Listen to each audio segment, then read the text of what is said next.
Amados hermanos, Dios les bendiga. Les habla el pastor José Luis Heraldes y estamos aquí en la sección Pregúntele al Pastor, sección que abrió su canal Pan, Leche y Miel para todos aquellos que tengan preguntas. Y estamos aquí en la segunda parte de una de las preguntas que hizo una hermana de México llamada Olga. Como si algunos estuvieron en el devocional pasado, la pregunta es, ¿se puede perder la salvación? Y en la parte número 1 dimos este devocional basado en establecer la certeza de la salvación. ¿Están seguros que somos salvos? Ahora vamos a ver qué implica ser salvo. Estas son razones de peso para entender nosotros si lo que tenemos es permanente o se nos puede arrebatar, se nos puede quitar. Recordemos que el único que nos salva es Dios y el único que puede condenar es Dios. Así que la respuesta está en la palabra de Dios. ¿Se puede perder la salvación? Esa es la pregunta. Contestamos ya la primera parte. Personalmente, yo creo que no se puede perder. Tengo razones muy valiosas basadas en la palabra de Dios, porque esto no es cuestión de opiniones, recuerde, sino basado en un conocimiento del texto bíblico. Tengo familia que piensa que la salvación se pierde, nos respetamos mutuamente, no cambia nuestra relación. Tengo amigos pastores también que ellos piensan que la salvación se pierde. Mis respetos para ellos, yo respeto muchísimo su opinión y si un día llego a estar convencido de lo contrario, ahí estaré también diciéndoles y comunicándoles. Pero hasta el día de hoy, desde 1980 que me convertí al Señor, empecé a entender lo que es la salvación, empecé a estudiar y cada vez me convenzo más que la salvación no se pierde, que la salvación es eterna. Y para eso estamos aquí. Gracias, hermana Olga, desde México, que nos hace esta pregunta, porque la verdad que sí nos ha motivado a pensar y hemos echado humito por la cabeza, pero contentos de poder dialogar, poder platicar y poder traerle esta enseñanza, porque yo sé que familiares míos, familiares de usted, amigos, hermanos en la iglesia, quizás tengan esta misma duda, esta misma pregunta: ¿se perderá la salvación? Si se pierde, ¿por qué se pierde? Si se mantiene, ¿por qué se mantiene? ¿Qué dice la palabra de Dios? Continuamos y vamos a hacer una pregunta para introducirnos. Hermana Olga, ¿sabe usted lo que logró el Señor Jesucristo en la cruz del Calvario? ¿Alguna vez se ha puesto a pensar y a anotar, a señalar cosas que el Señor Jesucristo logró en la cruz del Calvario?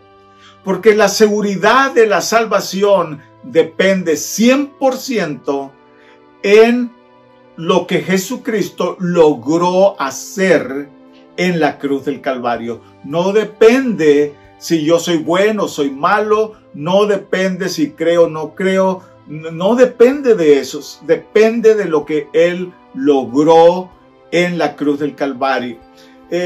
Cristo pagó el pago requerido por la justicia de Dios. En Cristo, escuche bien, en Cristo alcanzamos el estándar requerido por Dios para poder vivir en su presencia, ya que Romanos 3:23 dice: por cuanto todos pecaron y están destituidos, están separados. Literalmente está diciendo, no alcanzamos el estándar de Dios, lo que Dios requiere para entrar en su presencia o para estar en su presencia, para vivir en su presencia. ¿Por qué? Por el pecado. Entonces Jesucristo pagó el precio requerido de la justicia de Dios y en Cristo Jesús nosotros podemos alcanzar ese estándar. Así que eso es muy importante. Ahora, no se puede comprobar con un solo versículo. como mencionamos en el devocional pasado, hay textos parece decir que sí se pierde, hay textos que parecen decir que no se pierde, pero enfatizamos que solamente hay una verdad que va a prevalecer. Si se pierde, esa es la única verdad, o si no se pierde la salvación, esa es la única verdad. No hay dos verdades. Así que cuando nosotros examinamos estos textos, y en el último devocional de esta serie vamos a examinar esos textos bíblicos que nos hacen dudar, nos hacen pensar, y vamos a verlos en su contexto para entender cuál y qué mensaje nos están dando. Así que yo no me puedo basar en un solo texto para decir que no se pierde, pero también no nos podemos basar en un solo texto para decir que sí se pierde la salvación. Por esta razón, la suma de toda la palabra de Dios es la verdad. Voy a repetirlo otra vez. La suma de toda la palabra de Dios es la verdad. No puedo sacar un texto y de ahí formar una doctrina, porque eso viola las reglas de la homilética y de la hermenéutica. No, la Biblia se compara con la misma Biblia da la explicación a las preguntas que nosotros tenemos. Muy bien, entonces estamos reafirmando la certeza de la salvación, y para reafirmar esa certeza, vamos a examinar cuando menos 4 cosas el día de hoy que nos van a reafirmar más y que ya nos van a ir dando la pauta para entender si la salvación es permanente o si la salvación es condicional y se puede perder. Así que examinando estas cosas nos vamos encaminando en esa dirección. Primeramente, mi primera pregunta es, hermana Olga, ¿qué significa ser hijo de Dios? Número 1, hay garantías que tienen los hijos de Dios. Sin duda alguna estaremos mirando algunas de esas garantías. Número 2, cosa que vamos a ver, hay derechos dados por Dios a los hijos de Dios. ¿Escuchó bien? Derechos dados por Dios a los hijos de Dios. Número 3, hay una herencia para los hijos de Dios. ¿Quién la da? Dios la da. Número 4, hay un perdón eterno, hay una justificación eterna para los hijos de Dios. A medida que vayamos avanzando en estos 4 puntos, vamos a ir reafirmándonos en la fe y vamos a empezar a discernir si podemos perder o no nuestra salvación. Muy bien. Primeramente, la palabra de Dios nos dice que el Espíritu Santo testifica que yo soy hijo de Dios. El Espíritu Santo le tiene que testificar a usted, hermana. Le tiene que decir a usted si es o no es hija de Dios. Y esto debe ser para todos. El Espíritu Santo nos va a enseñar, nos va a decir si somos o no somos hijos de Dios. Romanos capítulo 8, verso 16 dice de esta manera: el Espíritu Santo da testimonio a nuestro espíritu, a nuestro entendimiento, a nuestro razonamiento de que somos hijos de Dios. O sea, mi entendimiento, mi razonamiento, mi ser, mi alma va a entender, va a saber, sin duda alguna, con una plena certeza, con una plena convicción de que yo soy hijo de Dios. Si el Espíritu Santo no dice eso, es porque no está viviendo dentro de mí. Y si no está viviendo dentro de mí, yo no soy, ni usted sería hija de Dios. Así que debemos estar pendientes a ese testimonio del Espíritu Santo. Bien, Gálatas 4:6 dice: y porque sois hijos, Dios ha enviado su Espíritu, o sea, el Espíritu de su Hijo Jesucristo, a nuestros corazones, clamando Abba Padre. ¿Cómo se desarrolla una relación personal de usted, de mí, con Dios? ¿Por qué? Porque el Espíritu de Jesucristo, que es el Espíritu Santo, vive en nosotros, y el Espíritu Santo clama dentro de nosotros y nos lleva a una relación íntima, una relación personal con Dios, a tal manera que clama dentro de nosotros diciendo Abba Padre. Romanos 8:14 dice: porque todos los que son guiados por el Espíritu de Dios, ellos son los hijos de Dios.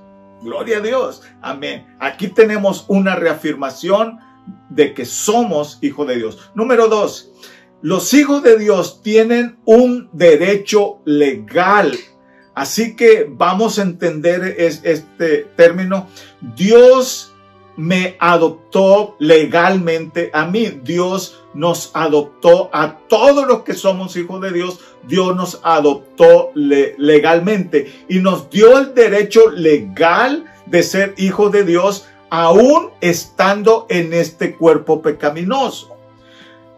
Dios me hizo nacer de nuevo del agua y del Espíritu Santo, y Dios, a través de esta acción, garantiza su paternidad sobre mí, a la vez que garantiza la vida eterna y la entrada al reino de Dios en Cristo Jesús. Dos cosas muy importantes. La adopción me garantiza de que soy hijo de Dios ya desde ahora, desde el momento que le di mi vida al Señor Jesucristo, y el nacimiento del agua y del Espíritu me garantiza la vida eterna y la entrada al reino de Dios, a vivir eternamente en la presencia de Dios. ¿Dónde dice eso? En Juan capítulo 1, versos 12 y 13 dice: mas a todos los que le recibieron, a los que creen en su nombre, les dio potestad de ser hechos hijos de Dios. Les dio el derecho legal en la corte celestial, o sea, la autoridad, el poder, bajo la jurisdicción de Dios. Somos legalmente reconocidos por Dios como hijos en la corte celestial, y tenemos todas las garantías, todos los derechos, todos los privilegios y todas las responsabilidades de un hijo, y Dios es nuestro Padre Celestial.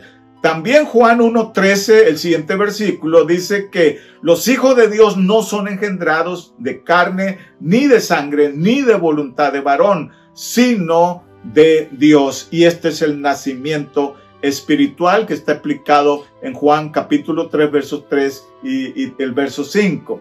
Número 3, tenemos una herencia, y quiero que entiendan esta palabra, eterna. Herencia eterna en el reino de Dios, como hijos de Dios. Romanos 8, 16 y 17 dice: el Espíritu mismo da testimonio a nuestro espíritu de que somos hijos de Dios. Y si hijos, también herederos, herederos de Dios y coherederos juntamente con Cristo. ¿Escuchó bien? Herederos y coherederos juntamente con Cristo. Y esta es una herencia eterna.